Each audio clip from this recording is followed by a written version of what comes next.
بسم اللہ الرحمن الرحیم۔ اردو ٹی وی کے ناظرین کو اردو ٹی وی کی طرف سے السلام علیکم۔ آج ہم آپ کو اس افسوسناک واقعہ کے بارے میں بتاتے ہیں جس نے ہر مسلمان کی دل کو زخمی کیا ہے، دل آزاری کی ہے، جس سے ہر مسلمان کو دکھ پہنچا ہے۔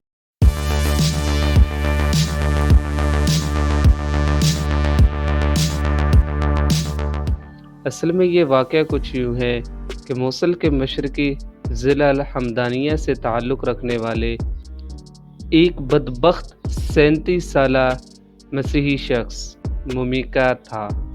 اس نے 30 جون کو سویڈن کے دارالحکومت کی سب سے بڑی مسجد کے سامنے اسلامی مقدس قرآن پاک پر پتھر پھینکے اور اس کے کئی صفحات کو آگ لگا دی۔ جیسا کہ ہم سب کو معلوم ہے، قرآن پاک ہر مسلمان کی ایک دل عزیز کتاب ہے اور قرآن کی حرمت پر مسلمان اپنی جان بھی دینے کو تیار رہتا ہے۔ قرآن کو اسلام کی مقدس کتاب سمجھا جاتا ہے اور دنیا بھر کے مسلمانوں میں اس کا بہت احترام کیا جاتا ہے۔ مسلمان قرآن کو خدا کا لفظی لفظ سمجھتے ہیں، جیسا کہ فرشتہ جبریل کے ذریعے حضرت محمد صلی اللہ علیہ وآلہ وسلم پر نازل ہوا تھا۔ ترکی کے صدر رجب طیب اردوغان نے جمعرات کے روز سویڈن کی جانب سے ایک مظاہرین کو قرآن کے نسخے جلانے کی اجازت دینے پر غصے کا اظہار کیا، اور جس میں انہوں نے اس کی شدید الفاظ میں مذمت کی۔ اردوغان نے ٹیلی ویژن پر نشر ہونے والے ریمارکس میں کہا ہے کہ ہم آخر کار متکبر مغربیوں کو سکھائیں گے کہ مسلمانوں کی توہین سوچ کی آزادی نہیں ہے۔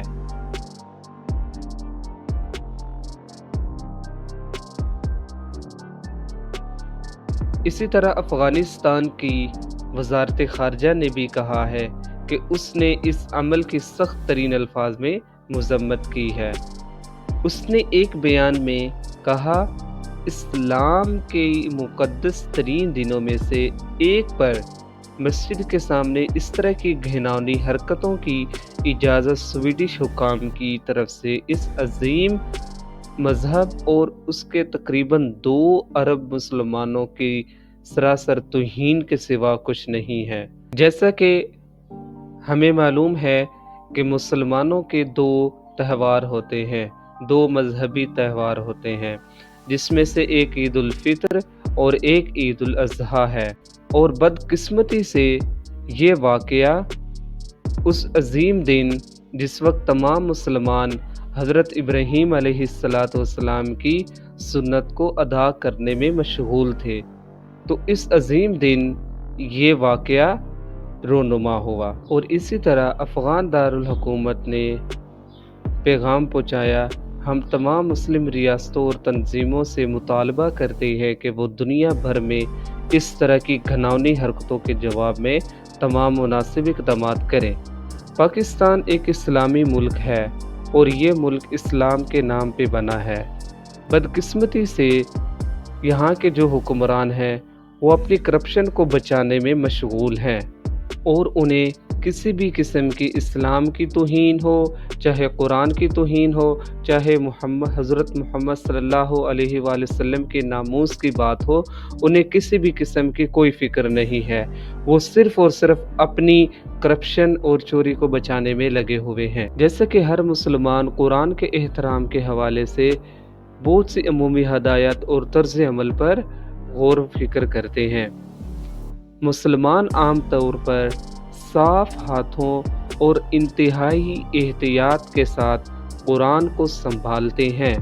قرآن کو چھوتے وقت اس کی صفائی اور وقار کو برقرار رکھنے کے لیے کپڑا استعمال کرتے ہیں۔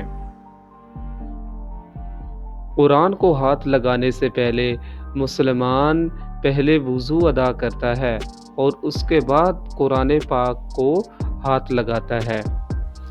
قرآن مجید کی تعلیمات کو سمجھنے کے لیے اس کے تراجم اور تفسیر قابل قدر ہیں، تاہم یہ تسلیم کرنا ضروری ہے کہ قرآن کے عربی متن کو خدا کا مستند اور ناقابل تغیر کلام سمجھا جاتا ہے۔ یہ وہ عام ہدایت ہیں جو ہر مسلمان قرآن کی تعظیم اور احترام کا مظاہرہ کرنے کے لیے کرتے ہیں۔ موصل کے مشرقی ضلع الحمدانیہ سے تعلق رکھنے والے بدبخت 37 سالہ مسیحی شخص نے مومیکا، جس کا نیم تھا، 30 جون کو سویڈن کے دارالحکومت کی جو سب سے بڑی مسجد کے سامنے اسلامی مقدس قرآن پاک پر پتھر پھینکے اور اس کے صفحات کو آگ لگائی۔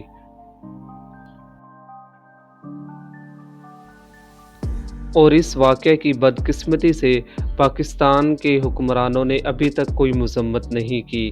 پاکستان کے ایک عظیم لیڈر عمران خان نے اس کی بھرپور الفاظ میں مذمت کی ہے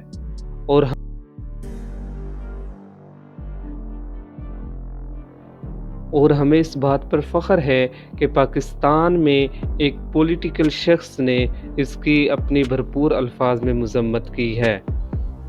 اللہ تعالی ہم سب کو قرآن پاک سمجھنے کی اور اس پر عمل کرنے کی توفیق عطا فرمائے، آمین۔